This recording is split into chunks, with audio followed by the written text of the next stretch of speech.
జబర్దస్త్ కార్యక్రమంలో కమెడియన్ గా కొనసాగుతూ ఎంతో మంచి సక్సెస్ అందుకున్నటువంటి కమెడియన్ వేణు ప్రస్తుతం డైరెక్టర్ గా ఇండస్ట్రీలో రాణిస్తున్న సంగతి తెలిసిందే. ఈయన ప్రస్తుతం దర్శకుడిగా ఇండస్ట్రీలో కొనసాగుతున్నారు. ఇక వేణు డైరెక్షన్ లో ప్రియదర్శి నటించిన బలగం సినిమా ఎలాంటి విజయాన్ని అందుకుందో మనకు తెలిసిందే.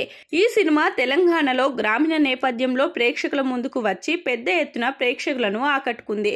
ఇక ఈ సినిమా ఎన్నో అవార్డులను పురస్కారాలను కూడా సొంతం చేసుకున్న సంగతి తెలిసిందే. ఇలా ఈ సినిమా మంచి సక్సెస్ కావడంతో వేణు రెండో సినిమాని నానిని డైరెక్ట్ చేసే ఛాన్స్ దక్కించుకున్నారు.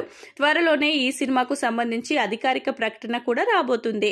ఇలా సినిమాతో ఎంతో బిజీగా ఉన్నటువంటి వేణు మరొక కమెడియన్ ధనరాజ్ తో కలిసి ఆలీతో సరదాగా కార్యక్రమంలో పాల్గొన్నారు. తాజాగా ఈ కార్యక్రమానికి సంబంధించిన ప్రోమో విడుదలైంది. ఈ ప్రోమోలో భాగంగా ఆలీ, ధనరాజ్, వేణు మధ్య సంభాషణలు జరిగాయి. ఈ క్రమంలోనే ఆలు వేణుని ప్రశ్నిస్తూ కమర్షియల్ సినిమాలు రాణిస్తున్నటువంటి సమయంలో బలగం సినిమాని చేయడం వెనుక కారణం ఏమిటని ప్రశ్నించారు. వేణు ఎలాంటి సమాధానం ఇచ్చాడో ఎపిసోడ్ చూడాల్సిందే. అయితే తనకి ఎదురైన అవమానం మాత్రం వేణు వెల్లడించారు. ఈ సినిమా షూటింగ్ జరుగుతున్న సమయంలో టెక్నీషియన్లతో తాను చర్చిస్తున్నటువంటి సమయంలో ఒక అతను ఏదో పెద్ద బాహుబలి సినిమా తీస్తున్నట్లు ఫీల్ అవుతున్నావని అవమానించారు.